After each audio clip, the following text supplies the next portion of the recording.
여러분 반갑습니다. 서목사의 말씀 창고의 서목사입니다. 오늘도 함께 말씀을 나누는 여러분들을 사랑하고 축복합니다. 좋아요와 구독을 눌러주세요. 여러분과 함께 더 많은 말씀들을 나누기 원합니다. 신명기 28장 15절에서 24절 말씀입니다. 저부터 한 절씩 교독하겠습니다. 그러나 만약 내가 내 하나님 여호와께 순종하지 않고 내가 오늘 내게 주는 그분의 모든 명령과 규례를 삼가 따르지 않으면 이 모든 저주들이 내게 닥쳐 너를 덮칠 것이다. 너는 성 안에 있어도 저주를 받고 들판에 있어도 저주를 받을 것이다. 내 바구니와 내 반죽 그릇이 저주를 받을 것이다. 내 몸에서 나는 것이 저주를 받고 내 땅의 수확물과 내 소들 가운데 송아지와 내 양들 가운데 어린 양들이 저주를 받을 것이다. 너는 들어가도 저주를 받고 나가도 저주를 받을 것이다.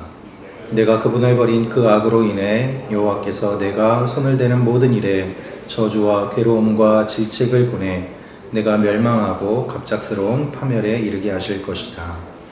여호와께서 내게 전염병을 보내 내가 들어가 차지하게 되는 그 땅에서 너희 모든 것을 다 멸망하게 하실 것이다.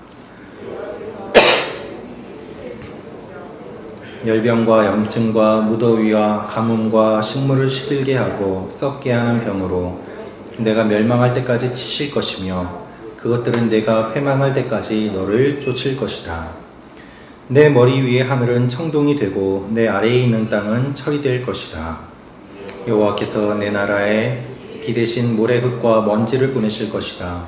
그것은 하늘에서 내려와 너를 멸망시킬 것이다. 아멘. 오늘의 말씀 요약도 함께 읽도록 하겠습니다. 시작. 하나님 말씀에 불순종하면 모든 저주가 덮칠 것입니다. 그러한 백성은 성 안에서든 들판에서든 저주받고 바구니든 반죽 그릇이든 자녀든 토지든 소 양의 새끼든 저주받을 것입니다. 모든 일에 저주와 괴로움과 질책이 임하고 각종 질병이 치며 하늘과 땅이 청동과 철이 되어 마침내 백성을 멸할 것입니다. 아멘. 오늘 말씀은 하나님께서 저주에 대한 이야기를 하시는 내용이 기록되어 있습니다. 이 말씀을 통해 우리가 묵상할 수 있는 몇 가지가 있습니다. 우리 함께 묵상할 수 있는 첫 번째는 하나님 앞에 저주도 있음을 알고 저주가 아니라 복을 받게 하옵소서라는 것입니다. 하나님 앞에 저주도 있음을 알고 저주가 아니라 복을 받게 하옵소서. 15절, 16절 말씀 같이 읽겠습니다. 시작. 그러나 만약 내가 내 하나님 여호와께 순종하지 않고 내가 오늘 내게 주는 그분의 모든 명령과 규례를 삼가 따르지 않으면 이 모든 저주들이 내게 닥쳐 너를 덮칠 것이다. 너는 성 안에 있어도 저주를 받고 들판에 있어도 저주를 받을 것이다. 아멘. 지금까지 하나님께서는 축복의 말씀을 주셨습니다. 사실 우리는 축복의 말씀을 더 많이 듣기를 원합니다. 설교하는 입장에서도 축복의 내용으로 설교를 하고 싶지 저주의 내용으로 설교하는 것은 어렵고 또 힘든 일이기도 합니다. 그러나 분명한 것은 하나님께서는 축복의 말씀도 하심과 동시에 저주의 말씀도 하신다는 것입니다. 하나님은 복만 말씀하시지 않습니다. 하나님이 만약에 복만 말씀하신다면, 복 주시는 분으로만 우리가 알고 있다면 그것은 우상과 별로 다르지 않을 것입니다. 하나님이 하나님일 수 있는 이유는 복과 함께 저주도 말씀하시기 때문입니다. 하나님께 순종하지 않으면 하나님의 저주가 임할 것이다 라고 무섭고 엄하게 말하고 있는 것이 오늘의 본문입니다. 그렇다면 여러분, 하나님의 저주는 무엇입니까? 하나님의 저주는 하나님의 복에서 끊어지는 것이 저주입니다. 하나님이 정말 사람들을 저주하고 싶어서 미워서 이렇게 하시는 것이 아니라 하나님의 복에서 끊어진 결과가 이와 같은 저주로 나타날 것이라는 말씀이 성경의 말씀인 것이죠. 우리의 원래 상황으로 돌아가는 것, 그것이 사실은 저주입니다. 여러분, 원래 우리는 진노의 자녀였고 죄의 종이었습니다. 우리는 원래 아무도 도와주지 않고 우리 힘으로도 우리 스스로 살아갈 수 없는 그런 존재였습니다. 그런데 하나님께서 은혜를 주셔서 우리를 구원해 주시고 예수 그리스도를 보내어 주심으로 말미암아 살아날 길을 열어주시고 하나님의 자녀로 삼아주시고 풍성한 은혜를 주셔서 우리가 하나님으로부터 풍성하게 받아 누릴 수 있는 많은 은혜를 주셨습니다. 그런데 그 복과 은혜를 거부하고 의도적으로 하나님에게서 멀어지고 끊어진다면 원래보다 더 비참한 상황으로 떨어질 수밖에 없는 것이죠. 그것이 하나님께서 말씀하시는 저주의 의미입니다. 한 사람이 절벽에서 떨어졌습니다. 그런데 떨어질 때 그가 떨어져 죽지 않도록 줄을 던져서 그를 붙잡고 그를 끌어올립니다. 줄에 매달린 그는 절벽에서 조금씩 위로 올라가며 위험한 상황을 벗어나게 되는 일을 경험하게 되는데, 줄을 끌어올려주는 속도가 느리다고, 줄에 매달려 있는 자신이 불편하다고 그 줄을 스스로 끊어버리게 된다면 그는 어떻게 되겠습니까? 바닥으로 추락하고 말 것입니다. 그것이 성경이 말하는 저주입니다.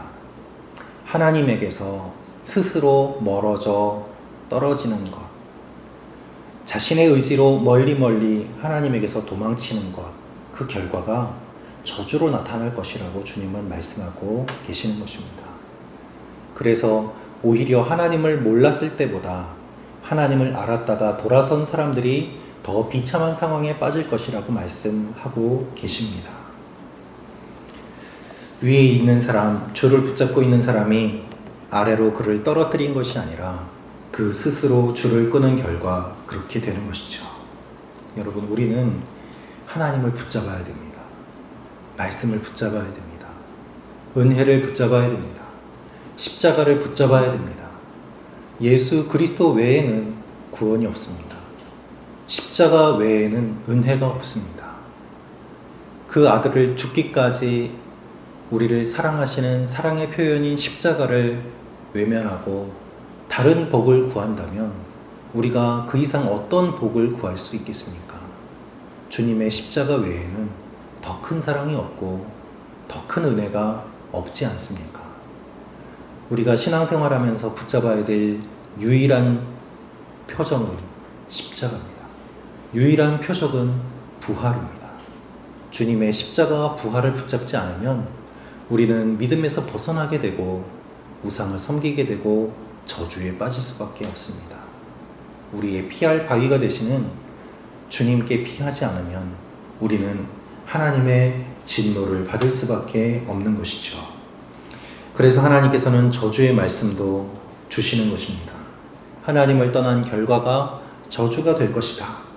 복도 말씀하시지만 저주도 말씀하심으로 말미암아 하나님의 심판은 정당합니다. 만약에 복만 말씀하셨다면 저주가 임할 때 하나님은 공평하지 않다고 이야기를 들으시게 될 것입니다.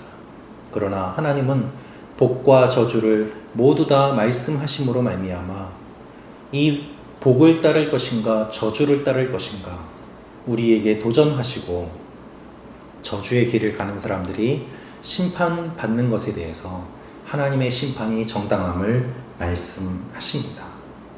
상과 함께 벌도 말씀하시며 하나님의 백성들을 인도하시는 것이죠. 여러분, 우리는 저주가 아니라 복을 선택해야 합니다. 하나님이 저주를 말씀하시는 것은 우리를 죽이고 저주하기 위해서가 아닙니다. 하나님이 학대하시는 하나님이기 때문이 아닙니다. 하나님이 이것을 말씀하시는 이유는 우리가 저주를 받지 않기를 원하시는 주님의 마음이 반영되어 있는 것입니다. 할렐루야. 그래서 이것을 모두 다 알려주시는 주님의 마음을 알고 저주가 아니라 복을 사모하는 여러분과 제가 되기를 주님의 이름으로 축원합니다. 두 번째 묵상할 수 있는 부분이 있습니다. 저주는 하나님을 버린 결과임을 알고 하나님을 버리지 않게 하옵소서. 저주는 하나님을 버린 결과임을 알고 하나님을 버리지 않게 하옵소서. 20절 말씀 다시 읽도록 하겠습니다. 시작. 내가 그분을 버린 그 악으로 인해 여호와께서 내가 손을 대는 모든 일에 질책을 보내 내가 멸망하고 갑작스러운 파멸에 이르게 하실 것이다. 아멘. 20절 말씀은 하나님의 저주의 내용이 확장되는 것을 보여주고 있습니다. 20절에 내가 그분을 버린 그 악으로 인해 라고 되어 있습니다. 하나님을 버린 것이 악이라는 것입니다. 하나님을 버린 것이 악이고 그 결과 저주를 받게 된다라는 말씀을 20절에 하고 계십니다. 저주는 복의 반대입니다. 오늘 말씀을 보시면 하나님이 주신 복에 반대되는 표현들임을 우리는 알 수 있습니다. 정확하게 반대되는 일들이 일어나고 있습니다. 들어와도 복을 받고 나가도 복을 받을 것이라는 주님의 말씀은 들어와도 저주받고 나가도 저주받을 것이라는 말씀으로 바뀌게 되었습니다. 내 손을 통해서 모든 것들이 복을 받을 것이라는 말씀은 내 손을 통해서 모든 것이 저주를 받을 것이라는 말씀으로 바뀌었습니다. 하나님을 버렸다는 것은 하나님을 잊었다는 것을 뜻합니다. 의도적으로 하나님을 버린 것을 뜻합니다. 여러분, 성령의 감동이 우리 마음에 임할 때가 있습니다. 그 음성과 그 마음은 아주 작고 섬세할 때가 대부분입니다. 그런데 우리는 그것을 무시합니다. 우리의 경험으로, 우리의 의지로, 우리의 판단으로 무시하면 아무 일도 일어나지 않습니다. 의도적으로 하나님이 우리에게 말씀하시는 것들, 그것을 계속해서 귀를 막고 닫고 의도적으로 떠난다면 하나님 앞에 악을 행하는 것이라고 주님은 말씀하고 있는 것입니다. 하나님은 파멸에 이르게 하실 것이다 라고 말씀하십니다. 특별히 갑작스러운 파멸에 이르게 될 것이다. 잘 살고 있는 것처럼 보였지만 악인은 순식간에 멸망할 줄로 믿습니다. 여러분, 악한 사람들이 흥왕한다고 부러워하지 마십시오. 그들은 바람에 날리는 겨와 같습니다. 순식간에 사라질 것입니다. 하나님의 심판이 임하면 반드시 그렇게 됩니다. 그래서 우리는 끝까지 의의 길을 사모하며 걸어야 되는 것이죠. 악인이 지금 흥왕하는 것 같아도 결국에는 패망의 길로 갈 것이고 순식간에 멸망할 것이기 때문입니다.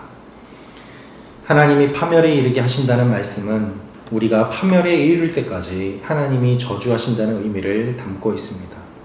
하나님의 저주는 망할 때까지 지속됩니다. 여러분, 회개하지 않으면 계속해서 이와 같은 일을 경험하게 됩니다.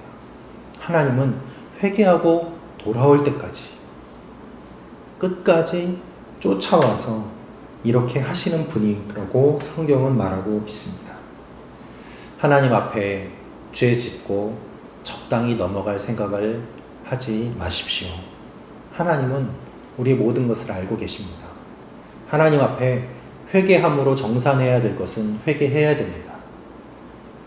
아직 심판이 임하지 않았다고 적당히 넘어가려고 하는 사람들이 너무나도 많이 있습니다. 저 또한 그런 모습들이 많이 있습니다. 그런데 나중에 돌이켜보면 반드시 하나님은 잊지 않으시고 다 갚으시더라고요.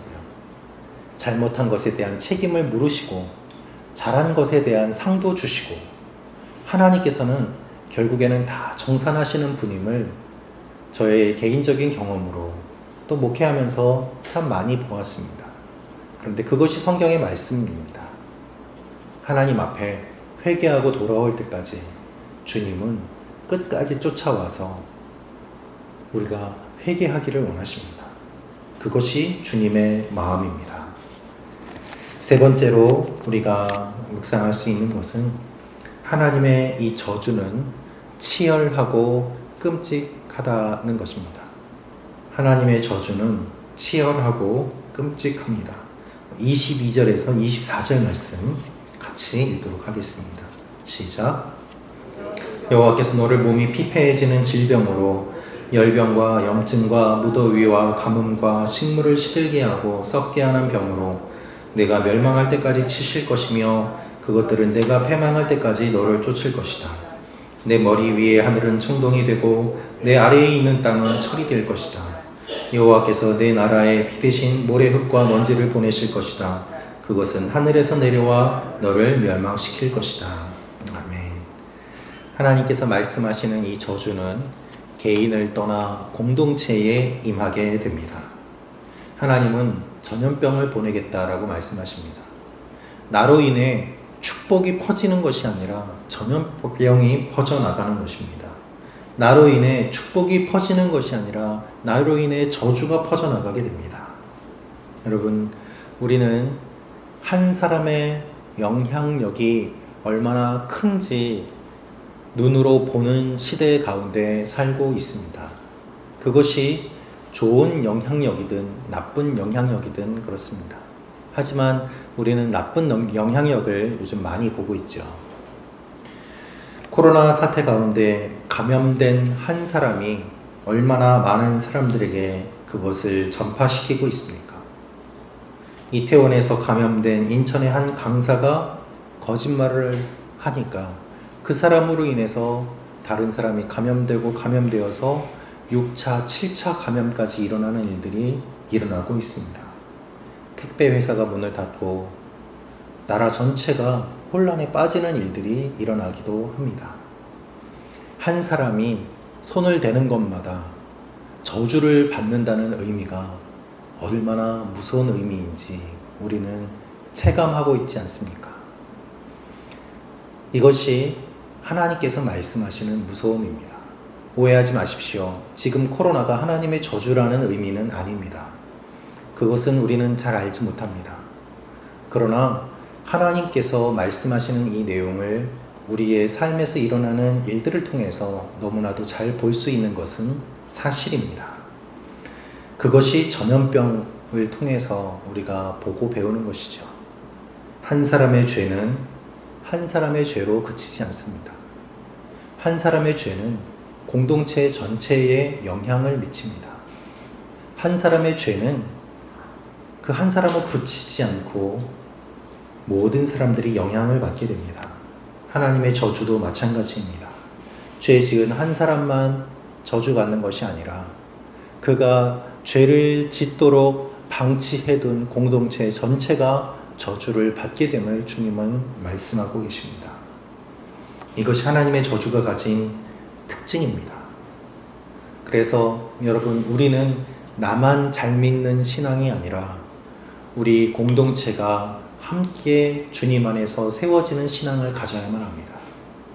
나만 예배 잘 드리고 나만 기도 잘하면 된다는 것이 아니라 옆에 있는 지체를 서로 돌아보아 믿음에서 벗어나지 않도록 하나님 앞에 바르게 설 수 있도록 중보하며 사랑하며 그렇게 주님의 몸된 교회를 세워갈 때에 교회 공동체가 건강하게 세워질 수 있는 것이죠.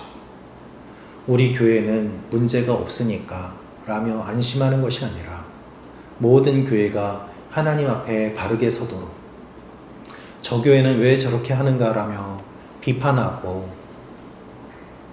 때로는 우리 마음 가운데 그러한 소식들을 보며 한편으로는 즐거워하는 마음이 있음 또한 고백하고 그것이 아니라 함께 눈물 흘리며 하나님 앞에 믿음의 공동체들로 서도록 우리 한국만 잘 되는 것이 아니라 세계에 흩어져 있는 선교사님들이 건강을 지키고 열방에 있는 각 교회들 우리 믿음의 형제 자매들이 코로나에 걸리지 않고 하나님의 일들을 감당할 수 있도록 우리의 시선이 넓어지면 넓어질수록 우리의 기도도 넓어질 줄로 믿습니다. 우리의 관심이 많아질수록 우리의 기도도 깊어질 줄로 믿습니다. 그래서 나만 위한 기도가 아니라 주님이 보시는 모든 것들을 바라보며 기도할 때에 기도의 지경이 넓어지고 하나님은 그 기도를 기쁘게 받으십니다. 왜냐하면 나만 위한 기도가 아니라 다른 사람을 위한 중보 기도기 때문입니다. 우리의 삶에서 하나님의 저주가 아니라 복이 임해야 하는 이유가 바로 이것입니다. 여러분이 축복의 통로로 쓰임 받으실 때 하나님께서는 여러분을 통해서 많은 놀라운 일들을 이루실 것이기 때문입니다. 죄의 통로로 공동체를 오염시키며 살아가는 존재가 아니라 손을 대는 것마다 복을 받으며 하나님의 축복의 통로로 쓰임 받을 때에 여러분과 여러분이 만나는 모든 분들에게 하나님의 거룩한 일들이 일어날 줄로 믿습니다. 오늘 하루도 그런 일들이 일어나기를 기대하며 기도하는 여러분과 제가 되기를 원합니다. 함께 같이 기도하겠습니다.